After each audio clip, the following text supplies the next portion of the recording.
حسين محمد باري لو غران اوغاي حسين إيلي oo ka tirsan dhalinyarada reer Jambay ahna gudoomiye ku xigeenka gobolka Hiiraan ee dhalinyarada boqortooyada qoomiyadda Sagaal Iilo ayaa halkaas fariin ka diray meel ka soo joogan ee boqortooyada qoomiyadda Sagaal Iilo ka dhashtay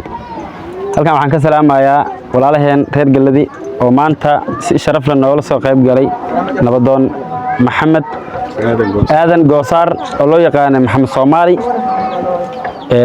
waa nabadoonka boqortooyada qoomiyadda Sagaal Iilo markii la yiraahdo nabadoonka wuxuu nabadoon u yahay beelweynta reer Jabay abkay Jabay markii la dhaho waxa loo baahan yahay nabadoonkana waxa loo baahan yahay in horta la shaqeeyo nabadoonka lix shaqeey ma kara nabadoonka waxa loo baahan yahay nabadoon horta waxa waa markii la doorto in maxuu ahaay dhiirigelin la siiyo waa in la siiyaa maxuu ahaay dhaqaale waa in macnaha maxuu ahaay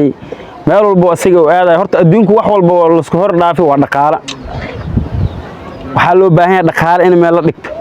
abkay Jabay meel ka soo joogto ma u jeedo meesha oo ku wada jirtiin anigu waxaan rabaa marka nabadoona doornay anaga meeshaan aan joognaa nabadoona doornay waana idin ka tagnay ma idin ka rabnaa anaga waxaan rabnaa nabadoonki in uu noqdaa nabadoon la daba taagan yahay nabadoon macnaha la dhiirigelinaayo nabadoon dhaqaale lagu bixinaayo inuu yahay muhiim ah dhammaan waxaan leeyahay asxaabta kale oo soo qayb gashay waan salaamayaa iyo ogaaska oo ka soo qayb galay degmada Buurayla waxaan leeyahay dhammaan waan salaamayaa Ilaahay subxaanahu wa ta'aala ma hadda kula sharafta maanta aan maanta meesha ku joogno waxaan joognaa duleedka Afgooya deegaanka Buululow ayaan joognaa marka waxaan leeyahay dhamaantiin walaalahayga qaaliga hambalyo misla qaadni in aan doorana nabadoon Maxamed aadan Goosaar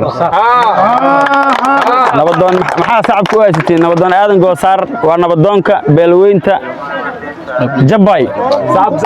ninkii ogaan ha ogaado السلام عليكم ورحمة الله تعالى وبركاته.